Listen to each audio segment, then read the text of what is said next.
This program is brought to you by Emory University.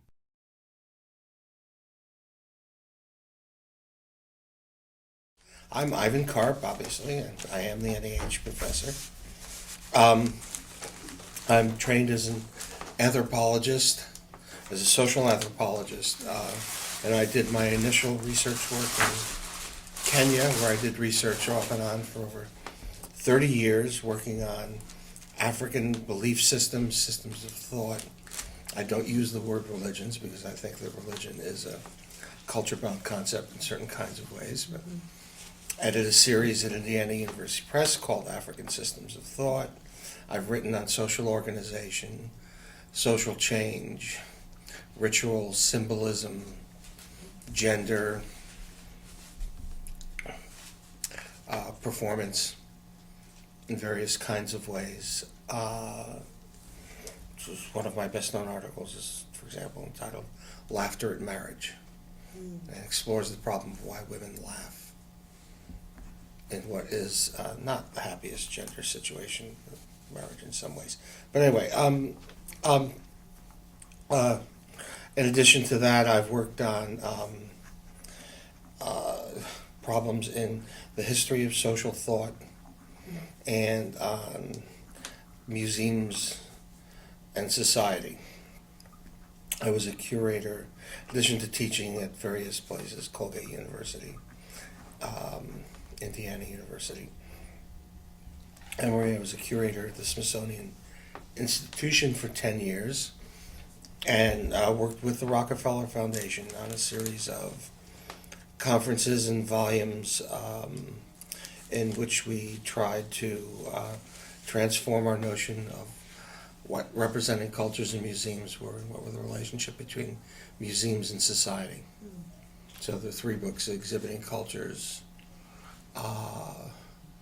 Museums and Communities, and Museum Frictions, which are regarded as foundational books in cultural studies now, and had considerable effect.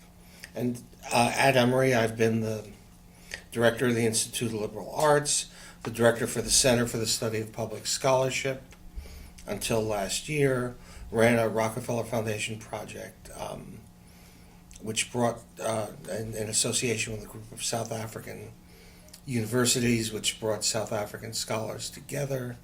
Currently, just been named officially one of the 4 mentors to graduate students at the University of the Western Cape, where we go every year, to work with students who want to be graduate professionals, et cetera, on such things as, guess what, grant writing. And now, in addition to that, I developed and run a program of workshops on grant writing for graduate students, and occasionally do workshops for faculty. We had a program in the College of Arts and Sciences, but that was stopped a few years ago. But this program is for graduate students at all levels, culminating in workshops in which graduate students present their proposals, up and through proposals for research to proposals for postdocs and whatever, which is something we're now concentrating on in one part of the program. And I have been, in terms of my qualifications to do this, I have read more proposals than any single human being should want to in the course of a lifetime. Some thousand, in the plural. I was one of a committee that designed the Social Science Research Council's research fellowships, whatever they're international fellowships, which are for humanities students as well, or strongly for doctoral research. And I've worked for virtually every major, I've been a reviewer and panelist and selecting fellows for every major fellowship committee in the United States, which is something that happens over the course of a long career. And I'm going to tell you what it's like to do that in a few minutes. What happens when you apply for a grant? I've just come back from New York, where I sat on the committee that selected grants that are awarded to associate professors for the American Council of Learned Societies, which is one of the major humanities grants and granting organizations in the United States. The committee, the Associate Professor Committee, there actually were two of them, but I'll just take my committee, all right, it was divided into two. And we were going to be told we had to, given 50 proposals, we had to select 9 applications. Those are pretty good odds. However, those were the finalists. The total number of applications the ACLS received this year was 1,115, which is a 15% increase. So increasingly, people are applying for more and more grants because they have to. If you want that year off to write, and believe me, there are very few faculty at Emory University who would say, now, what would you rather do next year? What would you rather do next year? Have a year off to write your book? Or spend it in the classroom? Yes. You're off to write my book. There you go. Absolutely. They make 57 awards out of the 1,150 applications. The success ratio is 20-1. The number of applications received from associate professors was 331. Number of applications sent to panel 2A was 50. It was 9. So that means they're going to give 18 out of 331. Total number of awards to associate professors are 18. The overall success ratio of associate professors is 64-1. So it's the hardest level. And every one of them, except for 2 of the 50 that I read, I thought were worthy of funding. And I had to grade them A through D. I didn't have a choice. Those are the rules. There had to be no more than a third of them could be A's. A significant proportion had to be D. So I'm giving a D to someone I think needs a, and then there are alternates, etc. And you serve as a panelist for 3 years. So the panel consisted of a professor who I think was a medievalist, but I'm not sure. But world history, professor of world history from Boston University. A professor who had a chair in liberal arts at Emory University. A professor of Spanish from Bryn Mawr. A professor of art history from the University of Southern California, and a professor of history from the University of Notre Dame. How can you preach to the choir if that's the committee? You have to learn to preach to a diverse audience of people who bring different criteria from disciplines which are different criteria. That's one. So who got the grants?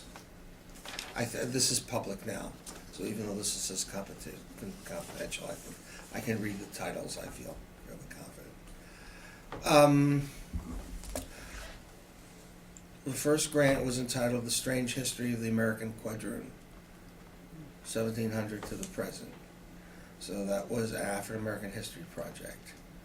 Laws and Community Justice, Citizen Security, and Human Rights in Evo's Bolivia. There are people around the table working on subjects that's within those areas. That was an anthropologist actually did that. Latin American historian, the indigenous community in Mexican social thought. Professor of English literature, sacred echoes, repetitive prayer, and Reformation era poetics in early modern England. It's about the transition from Catholicism to Protestantism, but the carryover of repetition in prayer and its sacred meaning, significance. Historian, the British workhouse in the long 18th century. Associate professor at Berkeley, Becoming Richard Pryor. And I'm going to tell you about that one in a minute, because that was my top ranked proposal.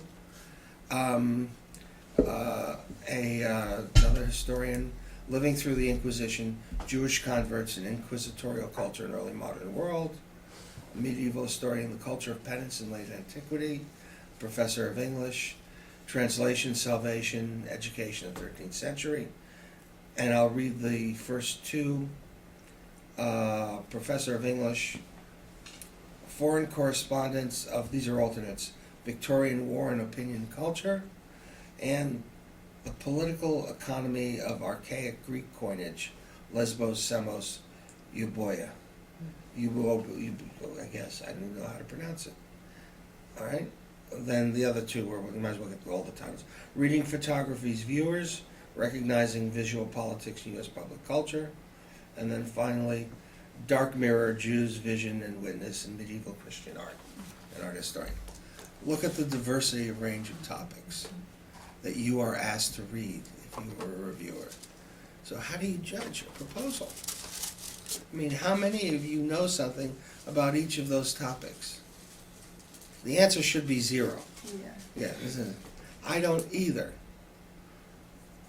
And I've read a lot more. You know, if you read 1,000 proposals a year, you turn out, it turns you into a much broader, ranging person than you might be otherwise, which is a reason for getting involved in this. But even so, so you have to judge it by internal criteria and letters. But since everybody writes over the top, glowing letters, there is no such thing. So one of the rules of proposal writing is don't ask anyone British to write a letter for you. They don't know. They write British letters, kind of, good chap. Got an upper second.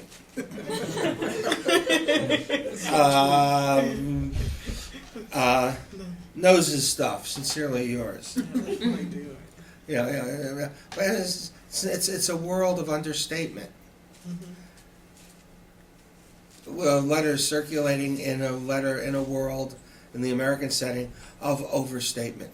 There is no such thing as a letter that doesn't glow, and when you get one that doesn't, that is critical, that person's dead as a doornail. So the second thing is, you talk to the people who are going to write your letters, and you say, Dr. Karp, I'm applying for, we've taken a lot of courses. I've taken a lot of courses with you. Do you think you can write a good letter for me? Give the letter writer an opportunity to back off, which is what you want them to do. Did I see a hand raised or no? Okay. All right. Okay. So there's all of that. So imagine. Okay. So let me tell you about Richard Pryor. How did Richard Pryor get in there? Because he seems like what's called an outlier. All right. This is a guy who the project was to do a cultural biography of Richard Pryor, written in terms of the different kinds of institutions, what was the influence and what was his effect on the various kinds of institutions that he's been involved with throughout his career. The man's been involved with Black Panthers. The man's been involved with the Civil Rights Movement. The man's been involved with Mel Brooks in Hollywood. The man's been involved with Senator. So, man did all of these movies with Gene Wilder. So exactly what effect did this have in shaping his voice? What effect did his voice have, etc.? And the author proposed to write it partially in the voice of Richard Pryor. So I read this and I said, this is not getting funded. But it also happened to have been my first ranked proposal.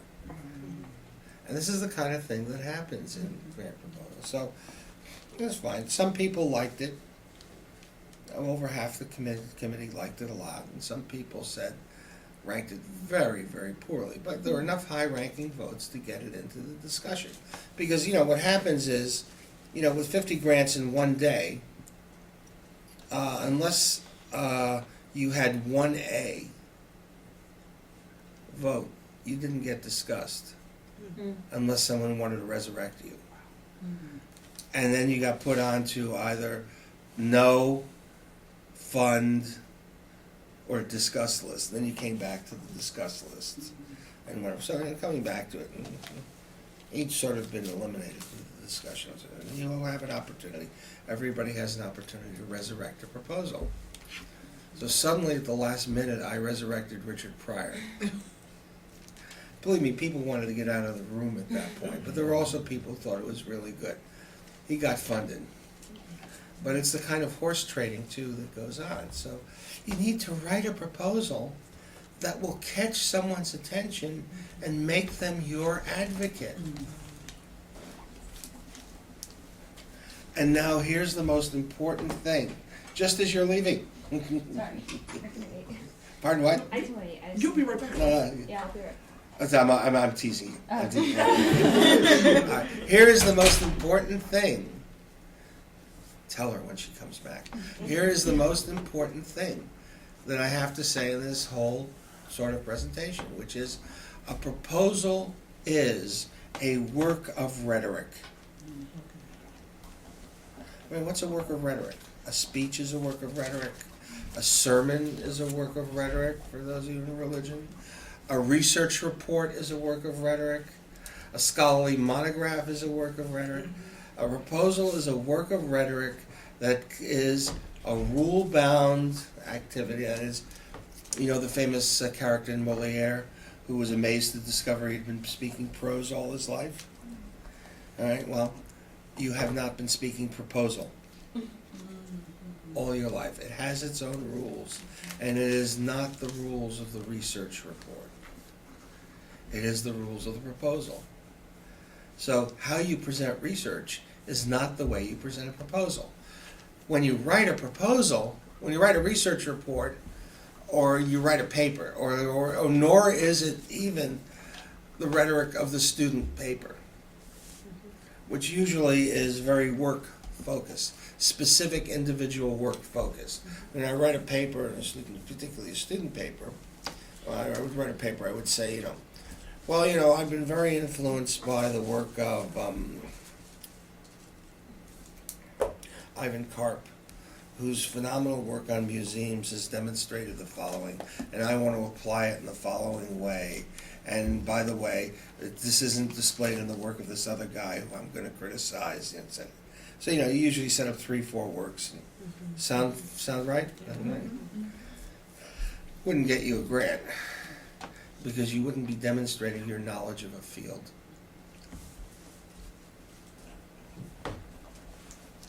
You'd be demonstrating your cleverness at doing research, maybe, but you wouldn't be demonstrating your knowledge of a field. Now, this is not absolute. I'm talking about relatives here. Obviously, sometimes you do discuss specific works. When Diane wrote her proposal, she discussed specifically the work of an anthropologist called Victor Turner, because it was she was going to do something that derived from that work, but in a different kind of context. But nonetheless, there's also a field of work. In fact, we had conversations about that. Dr. Karp was one of my recommenders. Right. By the way. About that, this sort of thing. Okay. So what you do is you say, the field that I want to make a contribution to is organized in the following way. There are people who believe X, there are people who believe Y. This is the issue that's contention between it. If I study this issue, this will help to resolve some problem in the field. So what's the field? If you listen to the titles of those proposals, none of the fields was sociology, political science, English literature, comparative literature, etc. The fields are not discipline-based, they are topical. Let's say my field was conflict resolution, which already is too big and too abstract. But let's say it's that, all right? I may use that often because it's a field, it's something people have heard of, they know a little bit about, etc. I mean, there are even, sometimes there are universities and colleges have departments. Usually they're called peace studies or something like that. Anyway, conflict resolution, but that's where it would be taught. It would also be taught in sociology. It could be taught in religion. It could be taught in the ILA. It could be taught in political science. It could be taught in anthropology. Right? So if you're writing a proposal and your proposal is written for your colleagues and professors in the political science department, you might write a proposal that went something like this. My theory, the theory of conflict resolution, argues that people give up conflict who have resources. It's something called rational choice theory.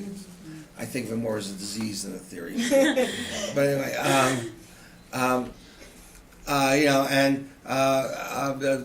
my hypothesis is that people who have more to gain from giving up conflict do so. I mean, this is the level of banality these things are done at, versus whatever, blah, blah, blah, etc. And here's this political science who does it, and that political science. And my study will help us choose between these two political sciences, these two groups of political scientists, right? And I'm reading this, and I notice nothing about conflict resolution. I mean, what the heck? What is this? I'm saying to myself, who cares? If I go into the political science department at Emory once a year, that's a good year already. What do I care? I'm sitting here in the ACLS and I'm reading this, and why do I care what a group of political scientists? I want something that excites me about conflict resolution. And I know that there is this wonderful work coming out of the Divinity School at the University of Chicago on conflict and religion that's directly relevant to the case of the person who wants to study that she doesn't cite because it's not by political scientists. And she or he is submitting it to the political science department, and their attitude is, who cares what they're doing in the Divinity School at the University of Chicago? All right? Or in the sociology department. All they want to know in the sociology department is, will it contribute to the theory of globalization or not? I actually work with people in the sociology department, so I feel I can make fun of them. And besides, my PhD is actually sociology and social anthropology. So, but let's say I'm writing it in the area of globalization. If I write it in the sociology department at Emory University, this is something I happen to know a little bit about. Not a lot. My father always said, a little bit of knowledge is a dangerous thing. And I feel I've spent a lifetime proving it. But anyway, but if I were writing a proposal in the sociology department at Emory University and I were interested in globalization, I might want to make my proposal a contribution to world polity theory. Mm-hmm. I just might. All right? And if you know anything about the sociology department, you'd know why you and I are having a conversation. But the rest of you could care less and don't know what in heaven's name we're talking about, right? And besides which, if I'm reading it, I happen to have some problems with certain notions about stability and shared values in world polity theory. Right? But you wouldn't fly. It could be a great proposal, it could be great research, it could be published in the best sociology journal, but it wouldn't fly for an interdisciplinary committee unless you set it in the context of the field, which is a broader field. And it may very well be that I am an expert on globalization and literature. Now, I'm not saying that the people in sociology are narrow, because some of them are not. I'm on a PhD committee in the ILA, in which the student is writing, actually, it's a comparison of some parallels between how the literature of places like the World Bank and how magical realism struggle with the facts of globalization. And John Bolai is on the committee. So the broad-ranging guy, whatever. But if it were one of his students coming out of the sociology department, it's highly unlikely she'd have literature in it. And someone might want to see it if it were relevant. No one wants you to put in stuff that isn't relevant. But people want you to define a field and not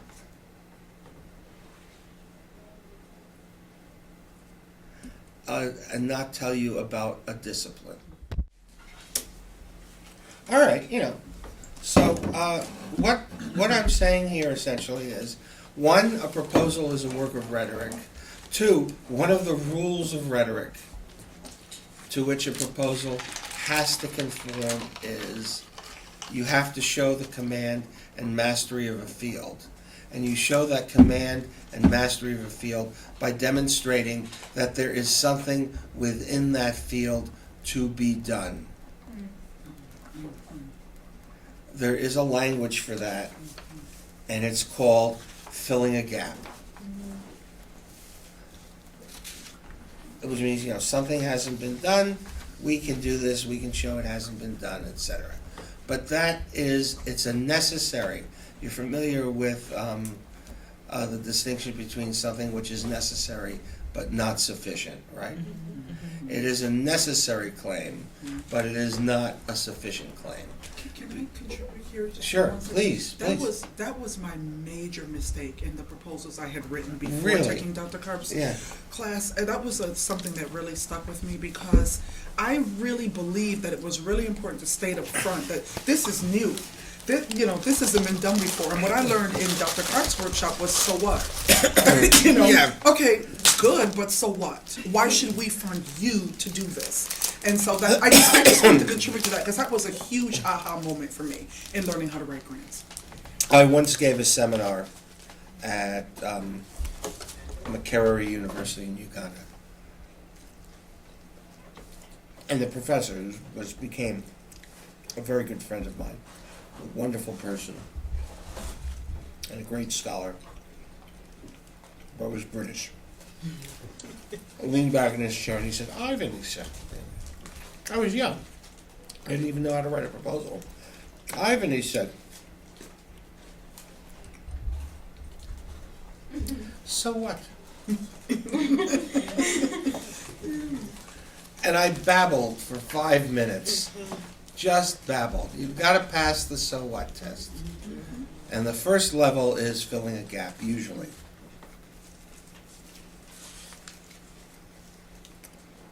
But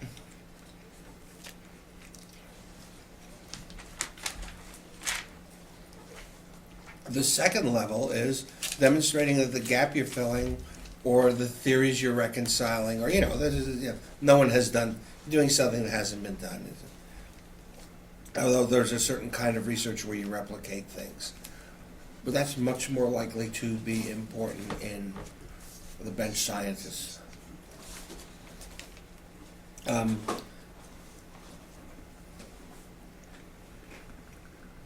You can offer a novel interpretation. You can generate a new model. You can synthesize 2 or more views. You can resolve a contradiction. If you're in the humanities, you can show something hidden, particularly if you're French. That has not been shown before. All those sorts of things, right? But you've got to demonstrate that it's not trivial. That your field is a significant field, and that this is a significant contribution to that field.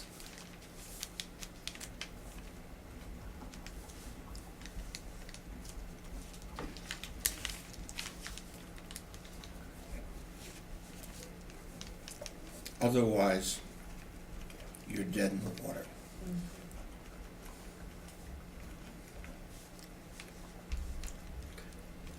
And then you will have answered the first question that every proposal answers. What? I'll talk for about 15 more minutes. I was actually just wondering why Chris, Oh, yeah? I don't think she's locked out by chance, right? Because Ms. Allen should be there. I'm just noticing that Should someone go check? she's been gone a long time. I just want to double check, because sometimes Yeah, I it's think that's Friday, they right. might have gone early. I hope she's just out there trying to get in. Sorry about the difficulty. You've answered the first question. Then there's the second question. The second question is where?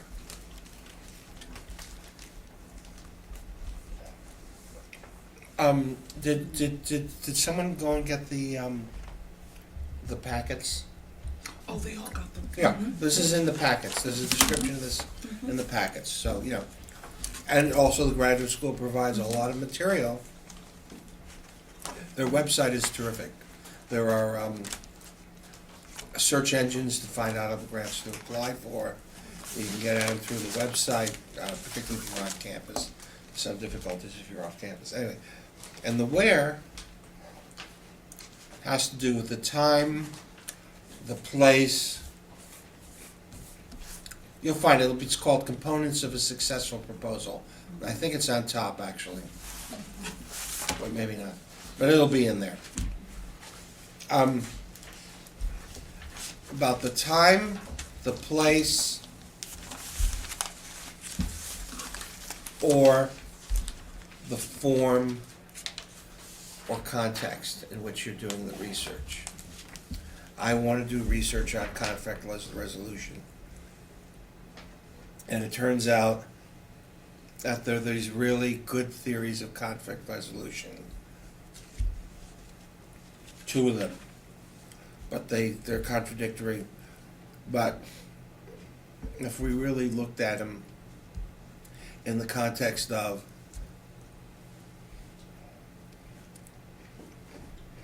labor disputes, because labor disputes have certain kinds of features that would help us to resolve the two theories. But also, would we understand labor disputes but so much better? That is, there has to be a balance between the where contribution and the what contribution. Some funders want a stronger contribution to where than to what. Fulbright Hayes. Area-specific ones, for example, they want to make sure you're going to contribute to the knowledge of Africa, Latin America, Asia, etc. Some disciplines are much more where-oriented than what-oriented. History. Or as my friend Professor Lesser says to me,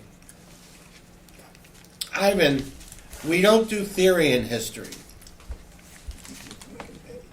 And I always say, that makes you more theoretical than the ones who do theory. You just don't know it. Which means, Jeffrey, that you do it badly.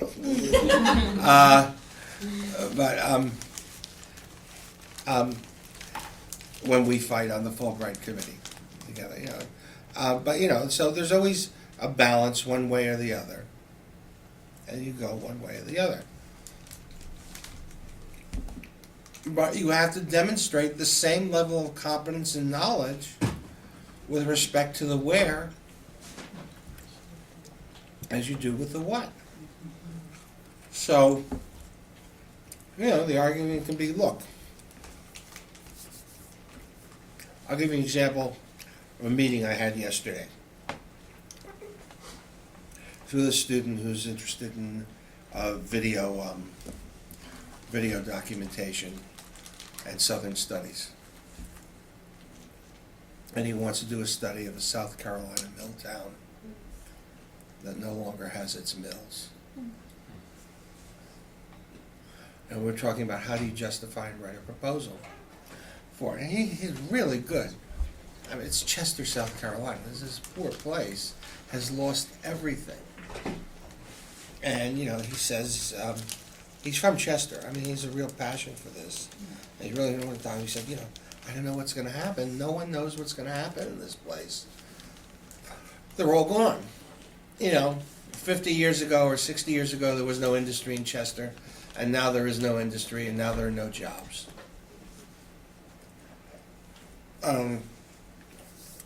He's got these videos of the mayor standing in the middle of this abandoned,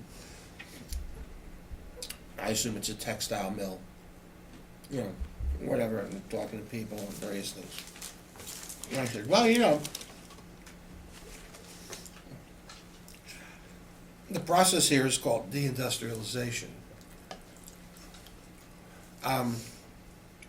Chester is an example of it.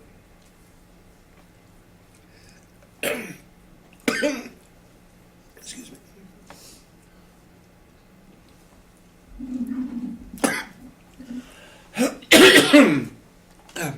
I don't know if anybody's ever done a study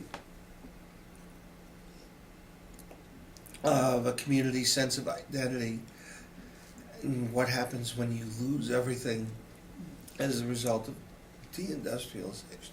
Excuse me.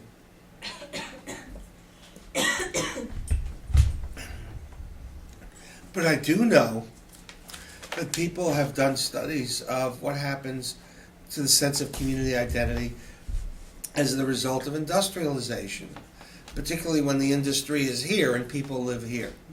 What happens to agricultural communities that have lost their economic base because people are working in the factory just across the valley, the border, or whatever? I said, you've got two ends of a process here.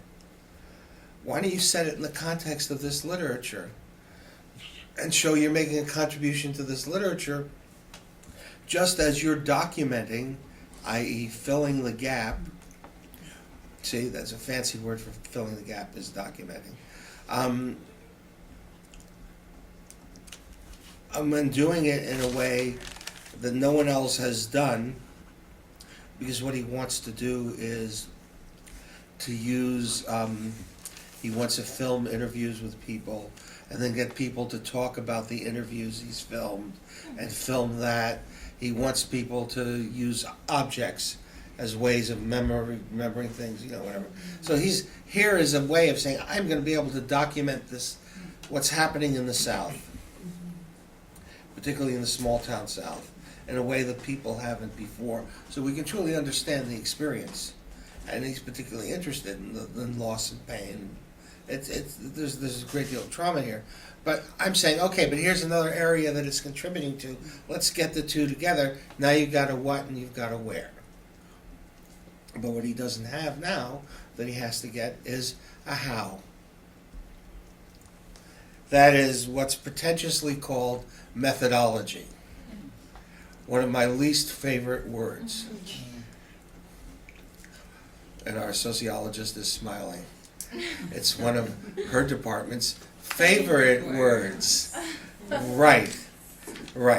This is where you get the conflict between the people who want to know a great deal about something, but are not necessarily all that concerned about how sure they are they know it, and those who want to be absolutely sure that they know very little. And then the other word that will creep in here is called validity. All right. But what is methodology in a proposal? Forget all this fancy stuff. Wipe the slate clean. Doesn't that sound good? It does. It's so freeing. Wipe the slate clean. A methodology section of a proposal, and everyone has to have it.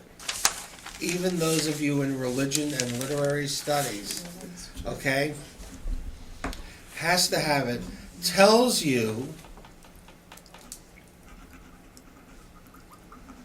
what you're going to do to generate the materials you need to answer the questions you posed above. A proposal is a coherent document, each section of which is a small essay of its own, but a contribution to the larger whole, which is itself an essay. And anybody can write a potted method section. Here are my 4 methods. I'm going to use this test, and I'm going to do this, I'm going to do that test, and they get thrown out all the time. The department at Emory that's very successful because its students, it's the best department program, we call them programs in the graduate school, at getting grants is anthropology. I don't know if you know that. And the reason is because you have to write a proposal in your first year. And if you don't get a grant, it's a training grant, you have to write one in your second year. And by your third year, you have to submit that proposal to the faculty of the department in a public presentation. Mm. They do not have a prospectus. They have only a proposal. And all my students write a prospectus by adding 2 pages onto a proposal. And that's that. But they do have a tendency, because they have a very good archive. And that's the other thing, by the way, the graduate school has, which is a fabulous archive of successful proposals, which you can go online. And everyone goes online and they only read the proposals in their discipline, violating my basic rule, as opposed to reading the proposals for the funder, which is what you need to do. All right. But that's in there too, and it's on the webpage. But anyway, so where was I? Generating the material. Yeah, you're generating the materials. So anthropology is very successful, but there is a little bit of a tendency in anthropology to go into the files and find the framework that someone else has used and used it. And they're very big on interviews there. So you get these proposals that say, I'm going to do, as we had one student once say, I'm going to do 30 interviews. I'm going to look at 3 groups. It's always 3 groups. I'm going to break my respondents down into 3 groups. And I'm going to do 30 interviews, 30 unstructured interviews, 15 structured interviews, 15 semi-structured interviews, 5 structured interviews, right? So I'm interviewing a student, and I'm saying, what's the size of group 1? It was in education in West Africa. She said, it was a school, actually. She said, well, it was about 1,200 students. I said, that's good. I said, what's the size of school 2? She said, 50. What's the size of school 3? 12. You know, and I said, you're going to do the same number of interviews? She'd taken a proposal. All right? I had not the faintest idea that your sample is supposed to be representative of the universe you are claiming to describe. All right? And by the way, she got funded. No one caught it. But anyway, people do catch those things.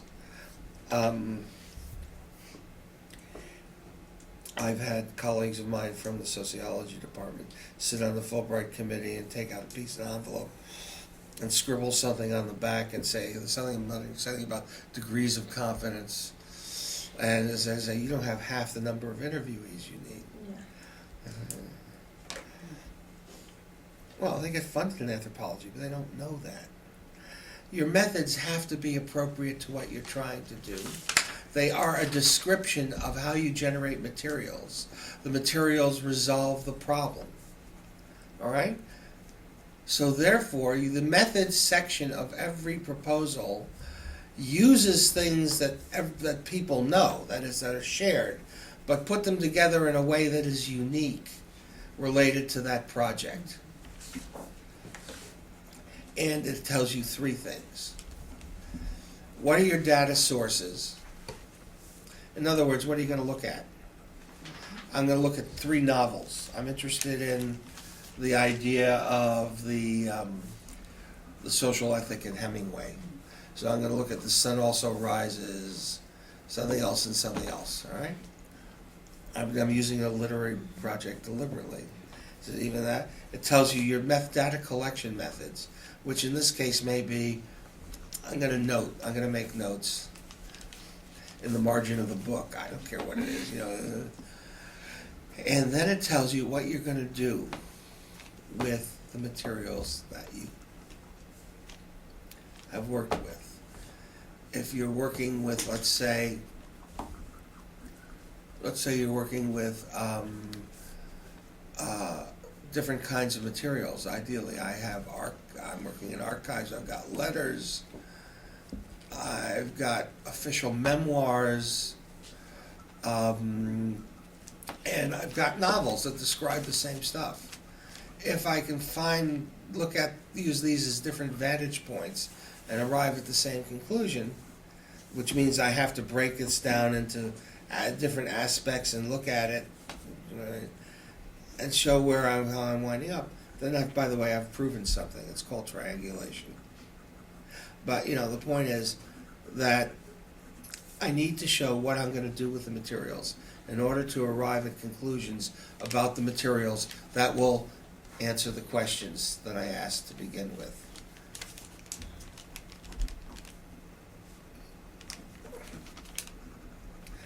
So that's the how section. That is, it is that section which tells you what you're going to do in order to do it. But you might say, I'm a hardcore humanist. What does this have to do with me? All we do is read. So therefore, in many humanities proposals, you get a method section, which is something like,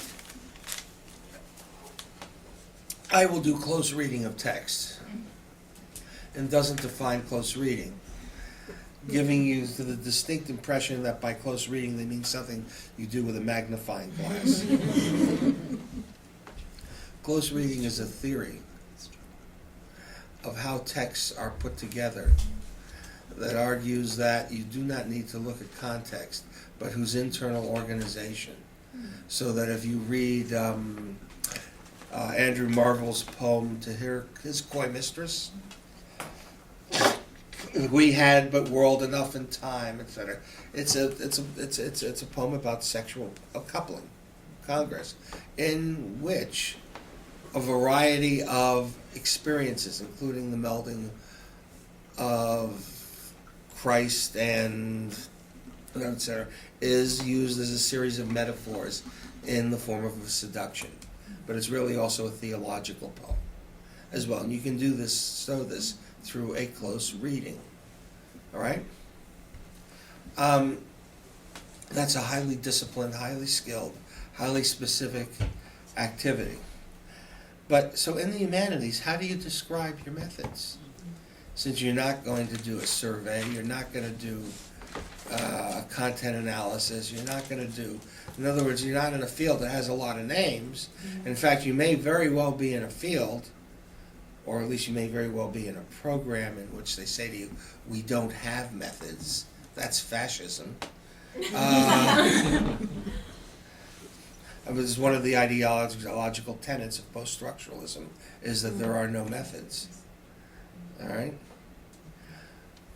What you do is you describe your reading practices. Because what we call theory in the humanities turns out to be critical practices with respect to the methods section of a proposal. So you say one, what you read for. For example, I read for themes and characters and look at the relationship between character and theme. Or I operate from an hermeneutics of suspicion and I read for silences, omissions, elisions, etc., etc., etc. I think there are two kinds of texts, etc. You can be very theoretical in your methods section, etc. You describe how you do that, and you describe how the results of that relate back to the big problem. So in other words, even in literature, you can have a methods section. And right now, I am in the process of writing up a little document called Reading as a Method, which we're going to distribute in our courses and workshops, etc., for those people in the literature departments, the art history department, etc., the hermeneutics department, whatever it is in religion it's called, etc. So demonstrating that in fact there is a language of methods that you can use in proposals.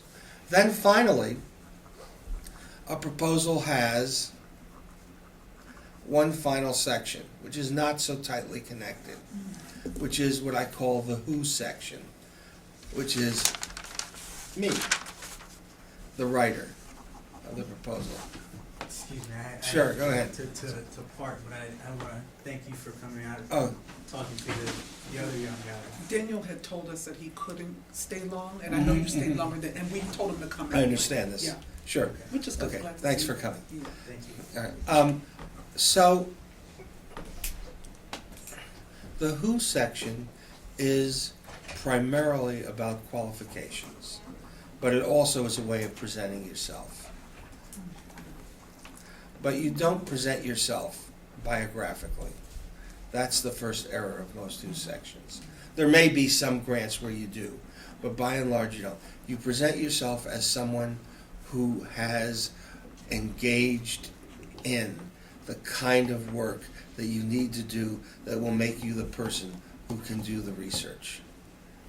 You have the languages, you have the skills, you know, the other things, but also maybe you have the passion, the contacts, and the long-term commitment. The ACLS doesn't even have a who section. I mean, there are none in these as I do it, but you know, and it can be very important, particularly earlier on in your career. By the time you're an associate professor here, who you are is apparent.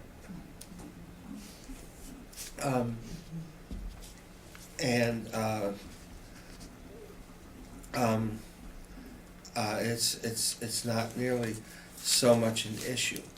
But what it also is indicative of is whether or not you have engaged in the kind of thinking through of what it takes to write a proposal that people are looking for in their successful applicants. So in graduate school, that does not begin on September 1st of your fourth year. It begins on, ideally, September 1st of your first year. Because what do you need to do in order to have the qualifications? No. You need to have taken the right courses, which are not necessarily the courses your program tells you to take. If you want to do research on a topic that is not, you know, the core topic of your program, I want to do conflict resolution. I'm in the sociology department. That's not really one of the major things that they do, so therefore I have to take this course in political science, I have to take that course in religion, and I have to take that course here. If you're in the history department at Emory University and you're a graduate student, and you want to take more than 2 courses outside of your program, you have to petition the department.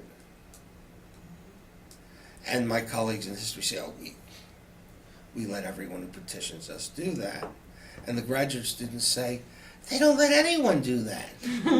So there's a little mystery here. But the graduate students are fully aware that you have to petition, and they take that as a signal that you shouldn't be working outside of the department. All right? So, and there are good reasons for that in the history department. Because the history department has you do only 2 years of coursework, and then you do something called P papers, etc. And I believe the world is so complex now that you cannot do the training you need to do the PhD unless you've done the sort of undergraduate work that you've done. Maybe you might be an exception. In 2 years. You can't get language, you want to go off and go to India. You need Tamil. There's not a lot of Tamil being taught at Emory. You know, if you were at Emory, or you know, you needed all kinds of things. And you don't take 4 courses a semester as a graduate student, and you need 3 years of Tamil to compete with those people from the University of Wisconsin, where they have 3 years of Tamil. You know, so there are all kinds of things. But anyway, it's evidence that you've undergone you have the curriculum, you have the planning, you have the skills, and you have the commitment.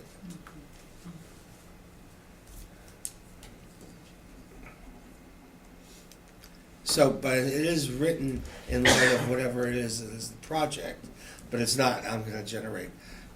So that someone is not going to read it and say, oh, this is a great project, but this isn't the person to do it, which is how I got turned down once.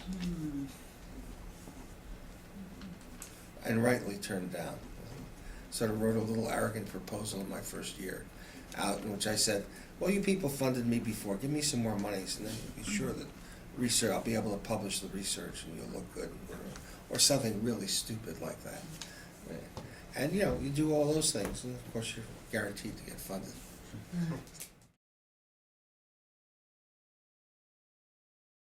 Okay, so here's a couple of other things. One of the flaws, there are a number of flaws that you find in proposals, stylistically speaking. One of them is the tendency to write assertions where you should be writing questions. I will show that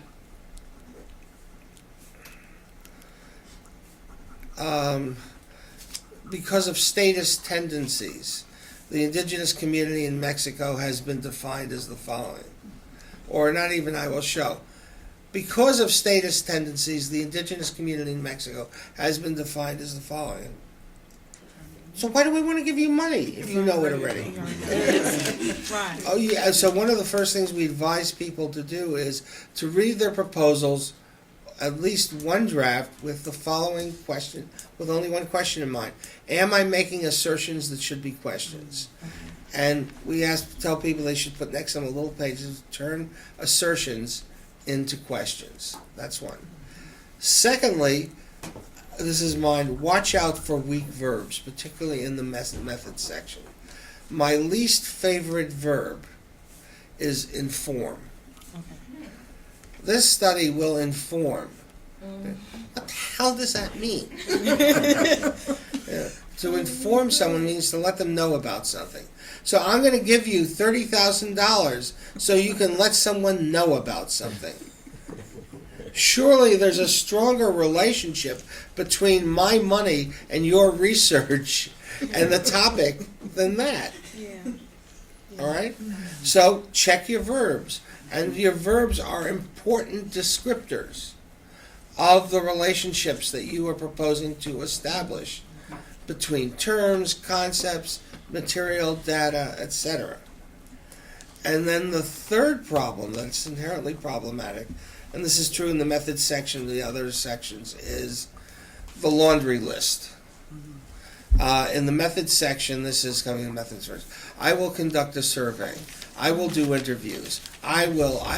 And it always has the same diagnostic feature. You just look for the words I will throughout the thing, saying, what's the relationship between one method and another method?